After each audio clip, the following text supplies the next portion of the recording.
Hello, interwebs.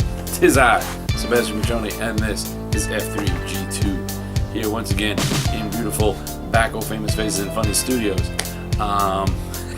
Because I've decided to studio.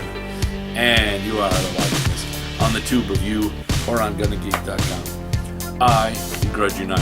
I suppose you could be listening to it on GonnaGeek.com or I don't know where the hell one listens to podcasts. Because there's a podcast app. Maybe an app, I guess. I don't know how podcasts work because I need a visual or I forget I'm listening to something. And I try to do the like everyone else does, where you put on a podcast and then do other things.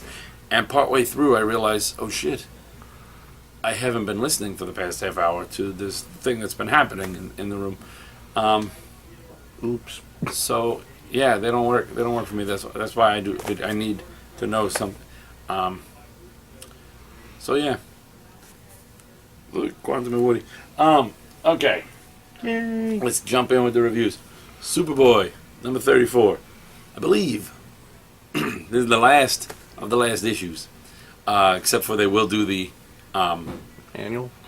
No, the next month is the Future's End. 5 years later, possible future crossover.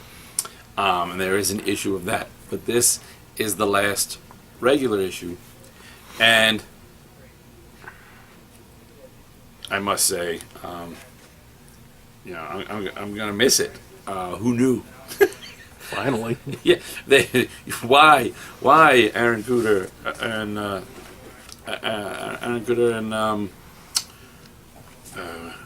which Jimenez is this? Is it Jorge Jimenez? Where the hell is where do you hide names, comic book? But I salute you both because you took a book that was painful. It was a painful book. Yeah, it's Aaron and Jorge, or George, depending on if you pronounce it like our friend Neil, whose last name is spelled Jorge, and he pronounces it George. Yeah. Some people. No consistency. I know. It's craziness. But what was I gonna say? They took this book. It was painful. It was a painful. Superboy was a painful read that I was reading solely out of a need to torture myself, really, solely out of a love for the character up until everything that had happened. But then the impossible happened. These guys jumped on, and they made me love the part that was one of the main things I hated about this book in the first place. They made me love the Jonathan Lane Kent Evil Super alternate future evil super, and they made me love this guy. So I'm going to throw some spoilers at you. They kill him. Oops. Twice. Damn. Well, there's him now, and there's the him that was originally brought back. So there's two hymns, the one that hasn't started to open up to niceness yet, and the one that has. But I was showing this to Jared that works here. He's another Superboy fan. There's this page here that will save you money, comic book fans. Because if you buy the last issue of this book to see how good it has been, or if you buy the last trade, because this story was so good, I'm going to get this last trade. I don't have any of the new 52 Superboy. I'm just going to have the last one. But this page right here not only does a great job of explaining everything that has happened up till now, the important stuff, but it explains the entire series better, in a way that you will get a better understanding of what has happened than if you had actually read the entire series. Also, damn, it explains all of it. One page. Yeah, and here's what you need to know. Oh, now I get it, and it leaves out all the painful parts. But you ready for the spoiler? Big spoiler? I mean, you already spoiled? Yeah, I did. So get into it. But here's my big spoiler. Yeah. Jonathan Lane Kent squared, die. But then they're talking about do the time loop. They're like, there was almost no proof that Jonathan Lane Kent ever existed. There's one little thing that pops up on, they call it chirper. That's the DCU's Twitter. You chirp people instead of Tweeting. and chirp works like tweet. You can say, oh, I'm going to chirp this, I'm going to tweet that. But Twitter and chirper don't. Twitter flows, chirper doesn't. It does. Yeah. That's a little meh to say. But anywho, Chirp, chirp. they're trying to figure out what's the evidence, and they say there's two bits of evidence to argue that none of it against any of that having not actually happened. One is John really is gone, and two, Khan really is back. This ends. Basically, they just came in like the cleaning crew. Aaron Kuder is like the what's his name? What's that? Harvey Keitel of the DCU. He comes in and cleans up the mess, sets everything back, and walks away. So now, with the ongoing Titans, they can eventually put Superboy back on there. We've made everything in the Superboy, everything in the Superboy universe now makes sense, is now likable, and has now been fixed and put back to the way it should be, and we can lay all the rest of it to rest. They won't. I'm sure someone's going to mess it up because that's what happens in comics. But this is beautiful. Especially comics you like. Yeah. Son of a bitch. Action Labs Midnight Tiger #1 is good. I like Midnight Tiger. I liked him in the Free Comic Book Day thing, and I've been looking forward to this. And it's very good. It's very it's got a very Iron Fist meets Black Panther kind of vibe. Maybe a little bit White Tiger. I was thinking Wildcat looking at him. I'm going more for the feel of the character in the book, but Gotcha. But yeah, it was really, really good. Good origin. Good. The origin we had in the other thing, but it sort of recaps it.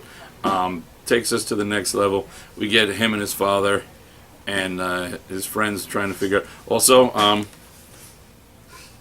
the Waynes are in here with their execution thwarted, and they're not billionaires. They are, in fact, school janitors. But yes, our hero does save a husband and wife getting mugged in front of their child who are about to be shot with straight out of the movie lines. You got the "you don't have to do this," that what's his name that played Thomas Wayne.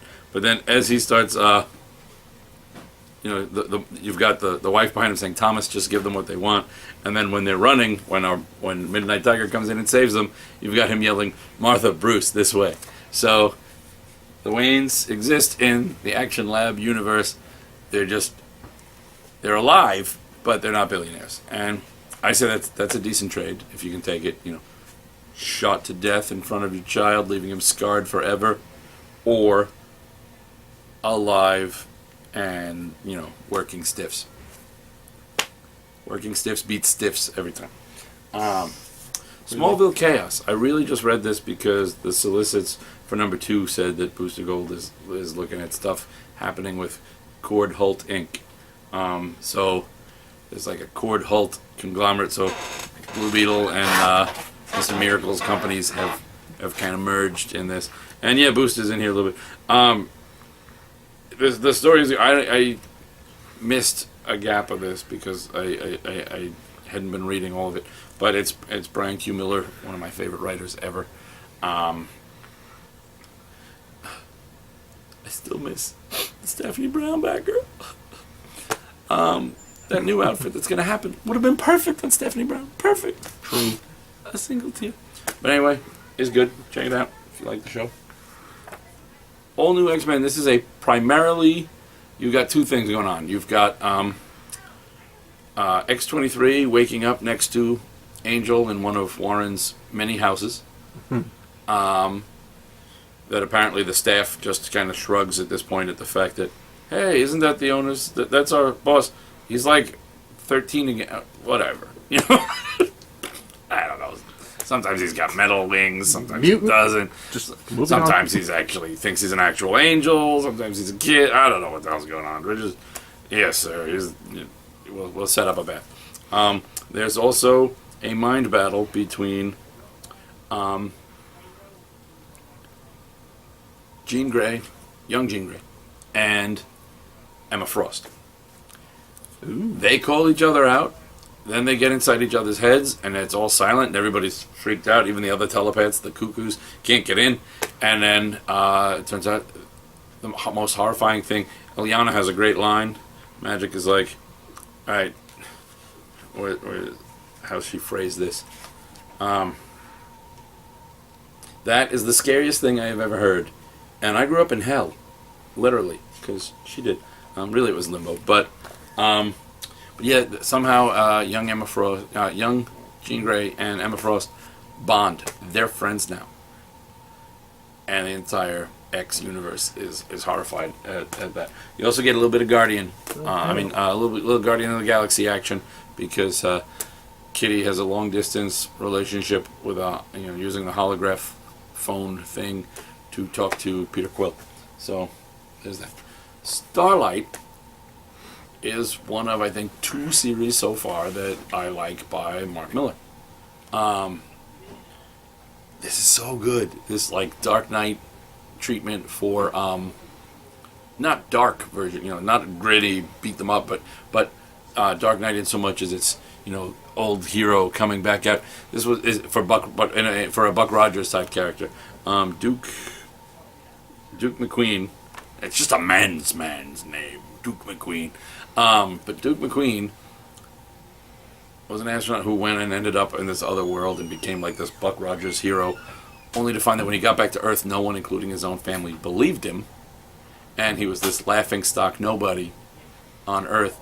But then the world has come, that other world has found a way to get back to him and has brought him back because there's a new tyrant, and the legends still, they've got statues to Duke McQueen at this point. He's this like legend to them, and suddenly he gets in. He's used to being like laughed at and doubted and mocked, and now he's like revered. The shit gets real in this issue, but he brings it, and Kingfisher, the bad guy of the story, is in trouble because he has woken the sleeping, albeit geriatric dragon. Amazing Spider-Man number 5. Hell hath no fury like a woman scorned, especially if that woman is the Black Cat. She is pissed. Electro has mixed emotions. He doesn't know that Peter is Spidey, but Electro wants to kill Spidey. Black Cat wants to kidnap Peter and threaten to kill him as bait to get Spidey to show up because she knows they're friends, because post one more day she doesn't know he's Peter. But Electro knows that Peter, with his new company Parker Technologies or Parker Labs, is trying to find a way to contain Electro and cure him. So Electro kind of wants to save Peter, but also wants to kill Spidey. We do have Silk. Really weird moment. Silk was bitten by the same spider as Peter.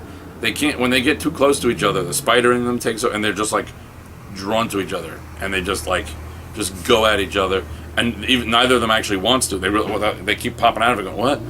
Awkward moment when your spider half is making you. You're like 3 garments away from having sex on the ceiling because you've got spider powers with a woman you just met who has the same spider powers, only actually a little more advanced than yours. And who should walk in but your live-in semi-fiance that was actually the girlfriend that your body had while one of your arch enemies was living in it. It's not even a love triangle at this point. It's like a love, Car wreck. dodecahedral. I don't know what the hell's going on. With there. But Peter's getting into all of this goes down while Peter is being interviewed on a talk show, the same talk show that has just hired J. Jonah Jameson. Only, Oh Lord, Jameson's not allowed to interview him because they say it's a conflict of interest because he is Peter and James and Jonah are their brother-in-law in this because J. Jonah Jameson Sr. had married Aunt May. So things build quickly, and Black Cat is now, she got outed by Spidey. She's now threatening to out Spidey. And while they fight in the studio, everyone wants to run away, but Jonah won't let them and grabs a microphone. Oh, Jonah. Just grabs a microphone, makes the cameraman aim it, and is declaring it, that for next issue, the man behind the mask, the face behind the fraud, the secret identity of Spider. Jonah, want to make sure the whole world knows. So we'll see how that goes next issue. Amazing X-Men. So many Wendigos. So many X-Men. And then Alpha Flight shows up. Yay, Alpha Flight. I was so happy. So happy. Rockslide has a rough time of it. And apparently was blown up in the Quinjet because he was in the bathroom the whole time and nobody knew. He also freaks out because just as they get away from an army of Wendigos, that's when Alpha Flight shows up and with another army of Wendigos in tow? No, that's when Alpha Flight shows up and he doesn't know one Wendigo from another. So you just got Rockslide going, "Orange talking Wendigo," and they're like, "No, relax, dude. That's Sasquatch. He's with us."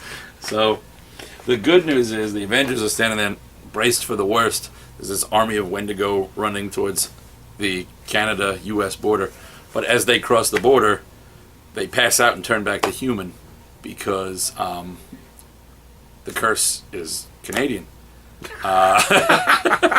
So there's just, you got like Cap, Thor, and Iron Man, and like a small, militia and border guard, and he just got, and they're like,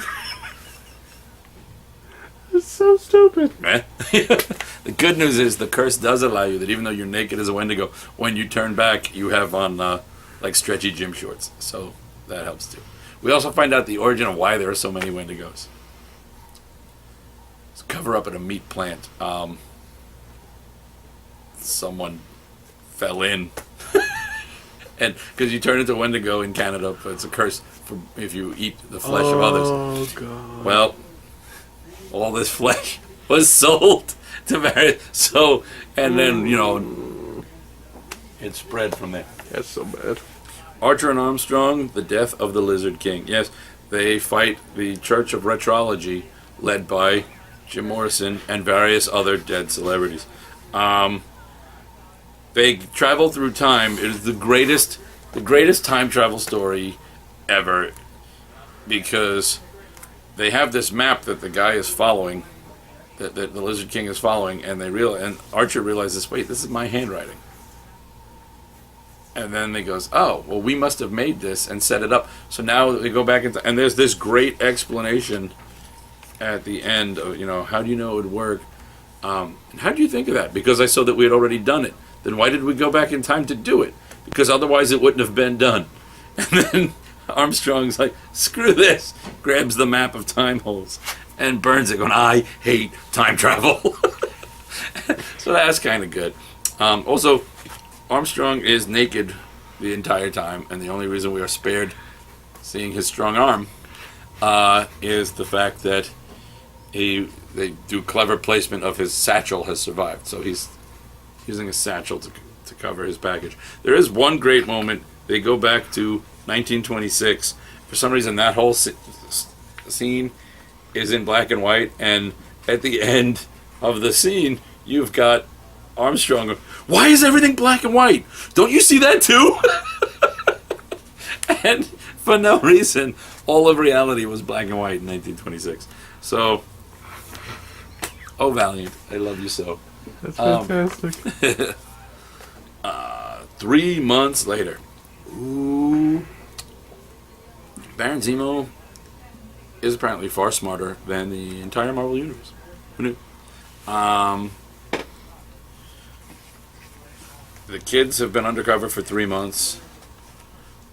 Hazmat is ready now to call in the Avengers and say, look, we've gotten a lot deeper than we thought, but we've been undercover with the Masters of Evil. Come get us now. But apparently that's all part of Zemo's plan. And one of the young, the island of Arcade, the Murder World, Survivors. One of them's liking being a little evil more than you think, and it kind of makes me sad because I've loved this character since she was introduced, and now suddenly, so it's an interesting arc, but it makes me sad because I'm like, oh, but I've liked this so far. But it's really, really good. Dennis Hopeless, my hat is off to you. For a man named Hopeless, that's some inspiring writing, sir. Batman catches up to. It's now running parallel to what's going on in Batman Eternal. Right? So this issue is it's a kind of done in one. It's written by Snyder and Jerry Dugan. And I think that's mostly because they've just been churning out all the bad stuff, and Snyder's kind of everywhere, so he needed a little help there. And next issue is they didn't want to start like another major thing because next issue we just jump straight into the 5 years later thing. So it's really good. It's Batman dealing with a serial killer, and kind of taking it personal that someone's been killing people so far down on the social economic scale that at first even Batman didn't notice, and Batman doesn't like not noticing when crime is afoot in Gotham City. Batman Eternal, get a little more answers as to some things going on, as Tech is being used. The hypnotizing technology of the Mad Hatter is being used, and that could explain a handful of things going on, including why James Gordon would fire on someone he thought had a gun when there was no gun, causing the horrible accident that set off everything in Batman Eternal. Also, is a Batgirl versus Red Hood fight because they hypnotize her. Every time she looks at the Red Hood, she sees the Joker.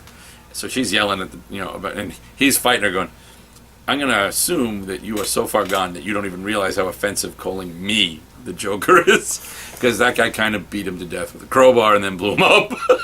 So that's a little insult to injury.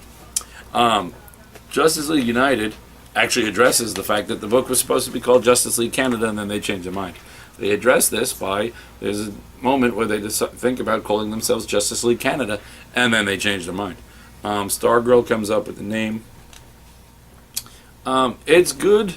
This should be better.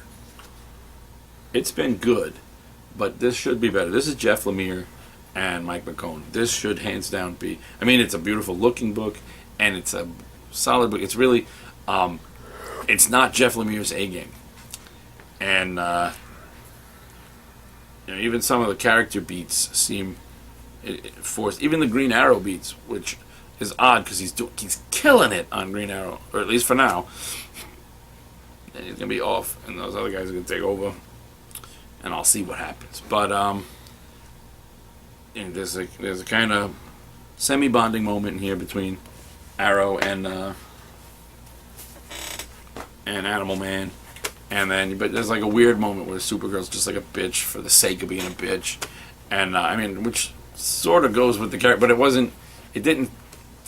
It all seems like boxes are being ticked off more than, because Jeff Lemire, when Jeff Lemire writes, you feel that shit. I mean, he's just that good.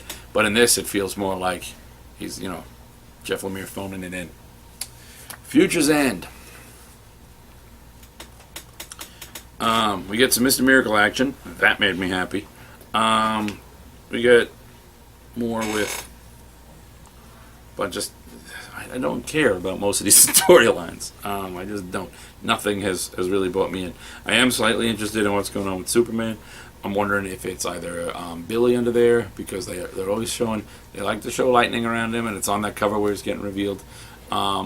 I wonder if it's Billy, or maybe even I'll even take Freddy at this point as an answer. But he doesn't talk at all like Superman, and they make a point of making him sound younger. He says, he's like, I want that sick little piece of snot, something he's yelling out, and yeah, he's got a bunch of lines that give you the idea that it's, even Lois is talking to him, and I would think Lois would pick up on the fact that some of the stuff he's saying is not standard Superman. Like I think it started with Green Arrow's death, Lois says, and Superman's response, "Yeah, that sucked." So, thinking maybe Billy in there. New Suicide Squad #2, good, but again, it was another one that felt more like, ticking things off. Oh, this character's going to do this kind of thing, check. This character should say this kind of thing, check. These two should hate each other, check. It hasn't found its full, it isn't flowing yet. It's more doing these are the beats, and I get writing a team book is difficult. You got a lot of characters, and you want to make sure that you're hitting all those marks. But it shouldn't seem so obvious that you're hitting all those marks. Batgirl, Gail Simone's run ends with a bang, and she does a great job of setting up. I'm now okay with every last aspect. The new costume, I don't care one way or the other. I like it, but as I said, it looks like it should really be a Stephanie Brown Batgirl costume and not a Barbara Gordon Batgirl costume. But also, my big problem was I was very confused by everything that's happened in the new 52, in 34 issues of the new 52 Batgirl, to suddenly have, well, she's going to move and start over and be all happy and perky. And it still doesn't quite mesh out, because in Batman Eternal, her father's been, framed for like mass murder and is in jail. So I don't see her going, okay, well, Daddy's in jail and we haven't fixed that yet, but I'm going to move and buy new clothes and be happy. That makes no damn sense to me. But as far as story arc of the 34 issues of her book go, Gail nails the dismount, and I don't know if it was Gail's idea to leave, someone else's idea to leave, what the deal was, but Gail handles it in the way that only Gail can, and sets up perfectly what's going to happen beyond her run, because no matter who's writing Batgirl, Batgirl is Gail Simone's character. Accept that universe. And it made it a lot easier for me to make the transit. And this was you get a feel-good Bat ending, and how many of those do you get? And not like mushy and good. You get guest stars of every, she threw in like every female character in the DC universe. You've got, Fairchild, you got Starfire, you've got, my crew is here. You've got, the Movement shows up. You've got the Kate King. You've got Zatanna, Katana, Catwoman, Wonder Girl. She included Skitter from Teen Titans. Skitter is there, and Bleeze from the Red Lanterns. Asking a couple guys, how much pain can you tolerate? Do you suppose? Not that much, I guess, Uncle. They just kind of surrender to the group there. So there's some just great moments. It wraps up not just the current story arc, but really Gail's entire arc, and just leaves a perfect little jump on, jump off point. Well played. Nightcrawler. Probably the best issue so far. It's Nightcrawler adapting to his new life at the school and remembering his old life, which is great, because this really works nicely with the fact that, as I keep saying, Claremont's writing at his peak, but literally like he was still writing in the 80s. So you get this kind of flashback to the 80s, so you get that moment, and you get Nightcrawler and Rachel Gray, the former Excalibur teammates. So really, really well done, and Todd Knox's art is gorgeous. Spider-Man 2099 #2. Thank you, Peter David. Thank you. That's my review. Thank you, Peter David.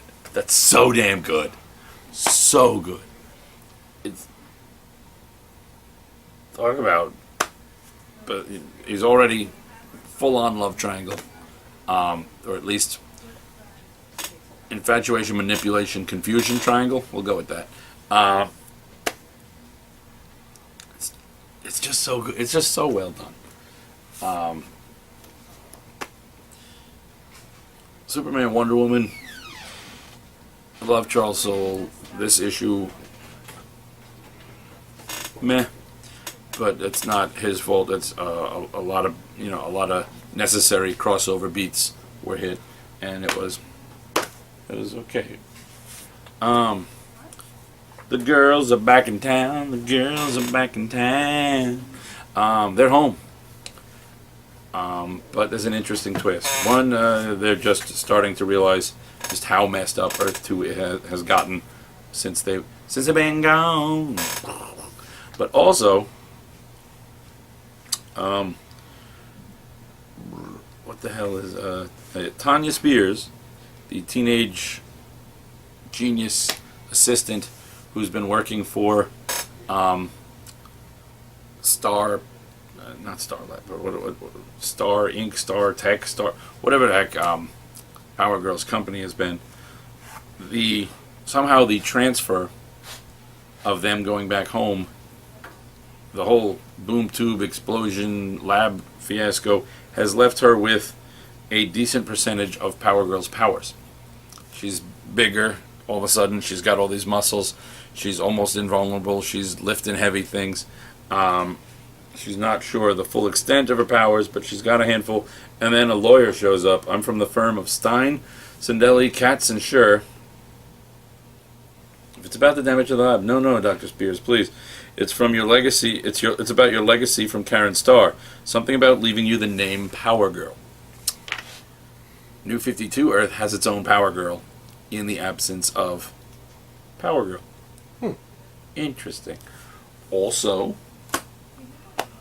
we know that in Grayson, Helena Bertinelli is there. So we've got a Power Girl and a potential Power Girl and a potential Huntress in the New 52 to kind of pick up. And, you've got Earth 2, you've got New 52, all that. The Hulk, Jerry Dugan takes over after Mark Waid leaves, and I'm less than impressed. It's Gamma Wars for, like Armor Wars when Tony was like, oh, people have been using my technology, I'm going to go end it. Hulk is going to go cure all the Gamma-powered people, friend or foe, and leave no Gamma for anyone but himself. He now refers to himself as Doc Green. He is smarter than Hulk, and Banner is locked inside his little eyeballs. He won't let Banner out. And all is well and good, and Mark Begley's art is spot on as always. However, how many damn times do we have to see this freaking story? Seriously. We just had a Banner Hulk separation where Banner was the madman, and a mind, and Hulk had to go defeat Banner and merge them back. How many times can you do that? Oh, now Hulk is, super genius. Hulk is gonna. We were just getting really good Hulk stories. Why do we have to? Let's shake the formula to a variation of a variation that we've seen a billion times.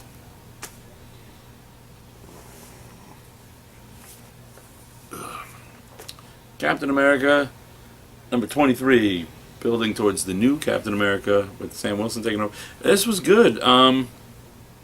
You do get Ian Rogers. You get the return of Cap's son from the Zolaverse, and he basically dances around the Avengers because he was taught how to fight from Captain America and then grew up in a warrior world. So, he kicks ass and takes names. Fantastic Four. Another. I've said this before. This is it's just another. It's all been done. It's just, let's pick apart the Fantastic.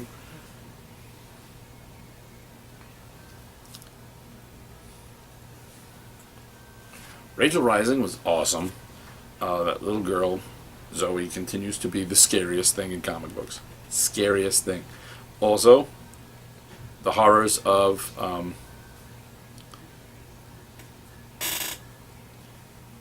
The daughters of semi-sexist, but men with hearts of gold underneath, and bumping into old friends at fast food places.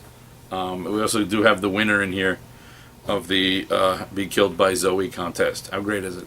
Kill Me Zoe was the contest, and the winner, Jeff Brangett, is killed by Zoe in this issue. So he got his prize. Blackout number 4 of 4.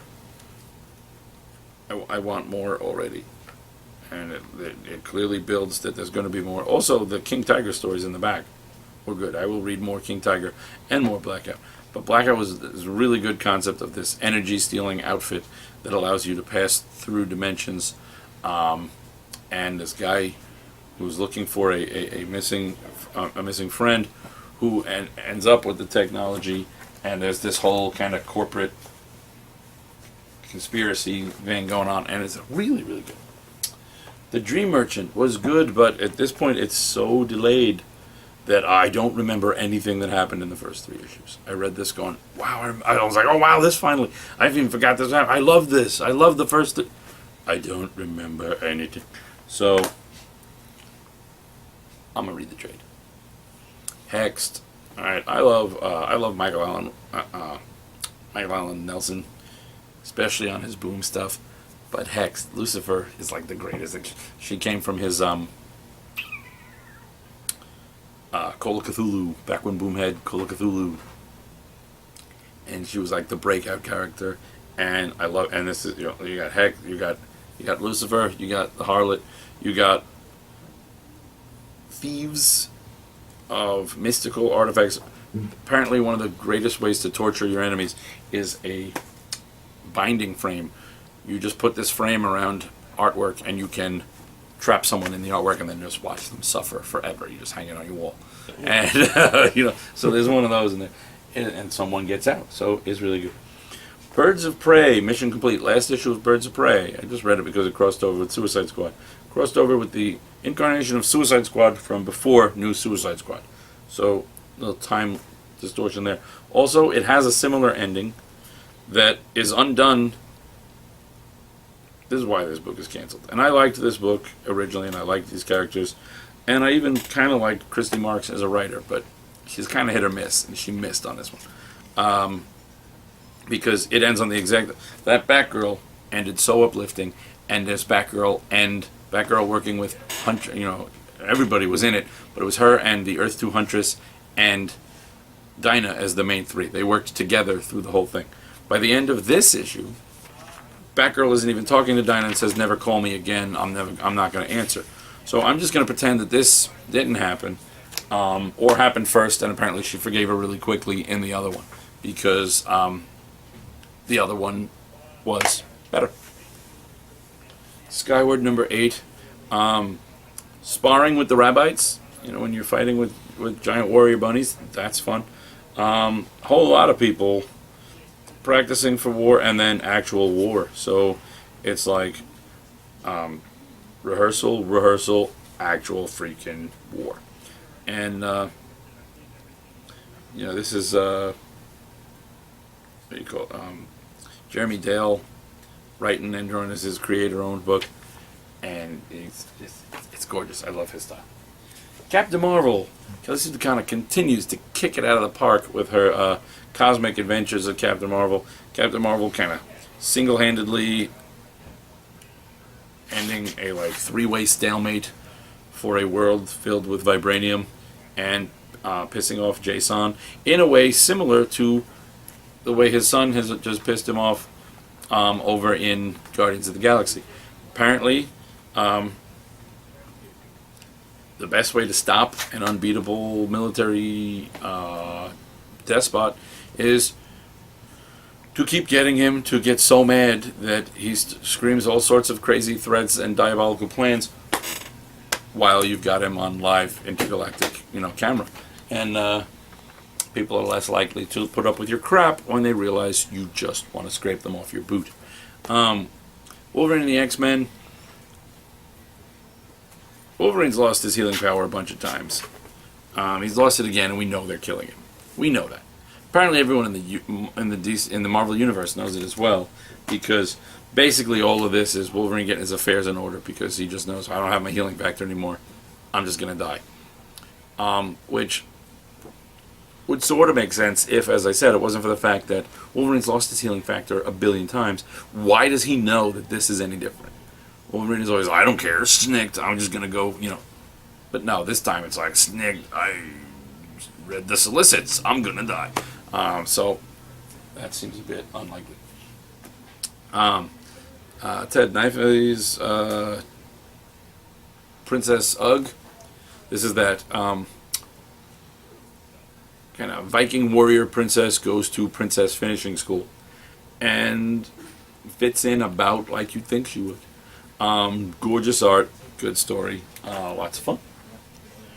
Original Sin number 7 of 8. Nick Fury revealing a whole lot of crap. We find out the setup for Thor. This is really the only part of this book I care about. I want to know. I strained my crappy little eyes trying to see if there was any actual words in this little word bubble where Fury leans in towards Thor and he's like, learn from this hurt, Thor. Learn to be better for it. Never forget that it wasn't a punch that took you down. That despite all your strength, in the end you were beaten. All it took was a whisper. And then he whispers something in Thor's ear, and Thor's like, what? What did thou say? And falls, and the hammer is on the moon, and Thor can't pick it up. So this is whatever he said, he just made Thor unworthy. So I don't know what that was, but it sets up everything and makes me more interested in the new Thor status quo than I have been to date. Inhuman, it's Charles Soule, and it's really good, but at the same time, I keep thinking the line between Inhuman and Mutant is so blurred to me at this point. I mean, I get the differences, obviously, but essentially, within the Marvel Universe, they are a race of people who get powers and are therefore hated and feared by all the other humans. So, can't they just join the X-Men, or the X-Men join the Inhumans, and at this point just say, hey, I was born with mine. I got Terrigen Misted, but I was already born with the gene. I just needed the mist to basically, they're mutants. They're like time delay mutants, the way they're being handled. And I like the characters. I like the story. But it just seems a lot like, or at least maybe make somebody stop hating mutants at this point and go, hey, we hate those guys instead now. So that there's some kind of a difference. And this is my previews order that I'm going to turn in, so I'm not really going to review that. It's just in my bag of stuff. It's alright. See you later, interwebs.